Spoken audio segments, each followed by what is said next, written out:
கர்த்தரும் வல்லமை பொருந்தின ராஜனுமாயிருக்கிற ஆண்டவர் இயேசு கிறிஸ்துவின் நாமத்தினாலே அவருக்கும் அன்பின் வாழ்த்துக்கள். தேவன் தாமே ஒருவரையும் ஆசீர்வதித்து மகிமைப்படுத்துவாராக. இந்த நாளுக்குரிய தியான வசனம் எசேக்கியேல் 40 அதனுடைய 47வது வசனம்.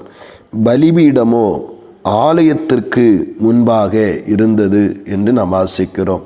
இந்த அதிகாரத்தை வாசிக்கும் பொழுது இனி வரும் காலங்களில் சம்பவிக்க போகிற ஒரு பரிசுத்த நகரத்தை குறித்து, அதனுடைய அளவீடுகளை குறித்தும், எங்கெங்கே என்ன வாசல் இருக்கும், அந்த வாசல்களுடைய அளவு நீளம் என்ன எப்படி இருக்கும் என்று சொல்லப்படுகிறது. இதை வெளிப்படுத்தின விசேஷம் 21வது அதிகாரத்திலே இதனுடைய அந்த விளக்கத்தை யோவானும் சொல்ல ஆரம்பிக்கிறார். அந்த பரிசுத்த நகரத்தை தேவ சமூகத்திலிருந்து நான் இறங்கி வர கண்டேன் என்று அங்கே சொல்ல ஆரம்பிப்பார்.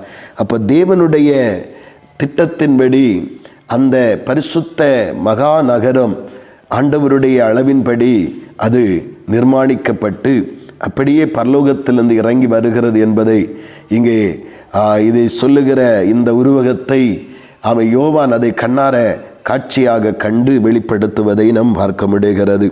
ஆனால் இதில் முக்கியமான ஒரு காரியம், ஆலயத்திலே பலிபீடம் ஆலயத்திற்கு முன்பாக வைக்கப்பட வேண்டி இருக்கிறது என்று வாசிக்கிறோம்.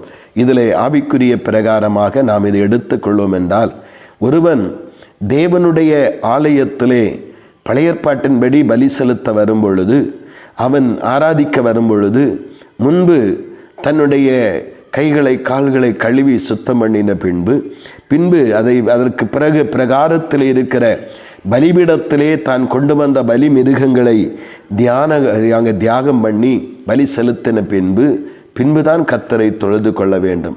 அதே புதிய ஏற்பாட்டின் அனுபவத்திலே பலி செலுத்துகிற முறைமைகள் நீக்கப்பட்டு கிறிஸ்து ஒரே பலியாக நமக்காக பலியிடப்பட்டதினாலே இப்பொழுது நாம் தேவனை ஆராதிக்க வரும் பொழுது, அந்த பழைய ஏற்பாட்டிலே பலிபீடத்திலே பலி செலுத்தின பின்பு ஆராதித்த ஒரு தேவ மனிதனைப் போல நம்மை ஆண்டவராகிய தேவனுக்கு முன்பாக ஜீவ பலியாக முதலாவது சமர்ப்பிக்கப்பட வேண்டும்.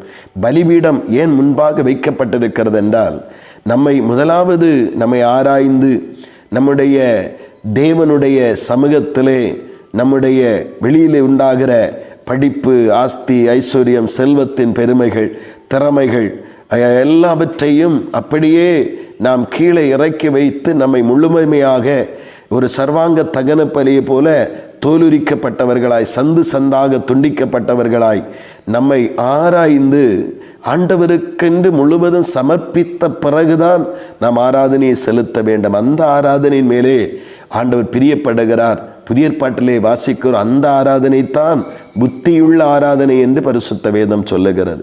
இன்றைக்கு நம்முடைய ஆராதனைகள் நிலை என்ன?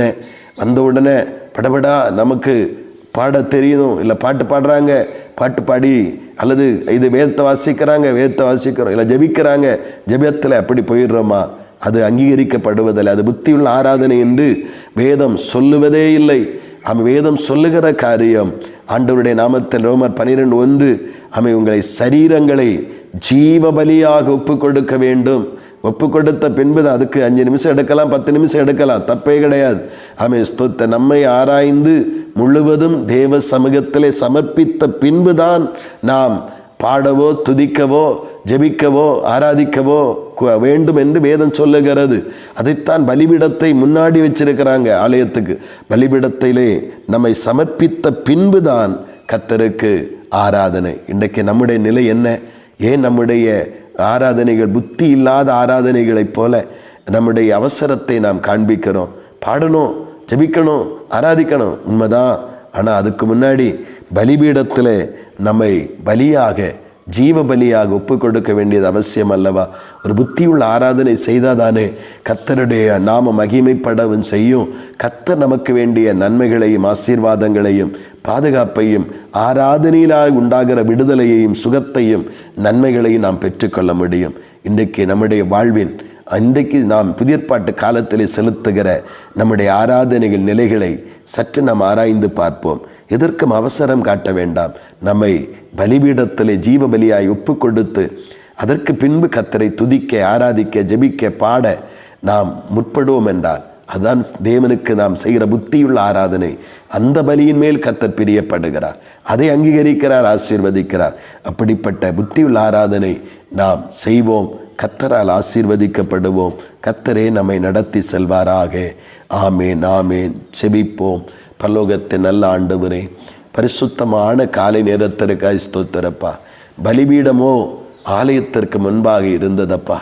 தகப்பனை, எதற்காக பலிபீடம் ஆலயத்திற்கு முன்பாக இருக்கிறது என்றால், ஒருவன் கர்த்தரை தேட வரும் பொழுது, ஆமென், அவன் கர்த்தரை ஆராதிக்க வரும் பொழுது, ஆராதிக்கிறது ரெண்டாவது விஷயம். முதலாவது, தன்னை முழுவதும் ஜீவ பலியாக ஒப்பு கொடுத்த பின்பு அந்த புத்தியுள்ள ஆராதனையை செய்ய வேண்டும். நாங்கள் பல நேரங்களிலே எங்களுக்கு சமயத்தினுடைய தாக்கங்கள், இல்லை எங்களுடைய பாட வேண்டும், துதிக்க வேண்டும் என்கிற ஆர்வ கோளாறுகளினாலே நாங்கள் வந்தவுடனே ஏதோ 2 ஸ்தோத்திரம் சொல்லிட்டு உட்கார்ந்துட்டு எங்களை ஒரு நிமிஷம் கூட ஆராய்ந்து ஆண்டுடைய கரத்தில் ஒப்பு கொடுக்காம அங்கே பலி செலுத்த ஆரம்பிக்கிறோம். நாங்கள் கர்த்தரை ஆராதிக்க தொடங்குகிறோம், கர்த்தரை மகிமைப்படுத்த தொடங்குகிறோம். அது புத்தீனமான ஆராதனை என்று ரோமர் 12:1 சொல்லுகிறதப்பா. நாங்கள் இனியாகிலும் நாங்கள் தேவ சமூகத்தில் வரும்பொழுது ஒரு புத்தியுள்ள ஆராதனை செய்யணும். வந்து பலிபீடத்தில் எங்களை ஜீவ பலியாய் ஒப்பு கொடுத்து அதற்கு பின்பு ஆராதனை நாங்கள் செலுத்த எங்களுக்கு உதவி செய்யும். அவன் பலி செலுத்து வந்து ஒரு ஸ்தோத்திரம் சொல்லி எழும்புகிறதல்ல, அது தோல் உரிக்கப்பட்டு அதை ஆராய்ந்து பார்த்து குறைகளை, குற்றங்களை, மீறுதல்கள் எல்லாவற்றையும் சரிபடுத்தி ஆண்டோடைய சமர்ப்பித்து ஜீவபலியாய் ஒப்பு கொடுக்கிற அந்த அனுபவத்தை எங்கள் ஒவ்வொருவருக்கும் தாரும்.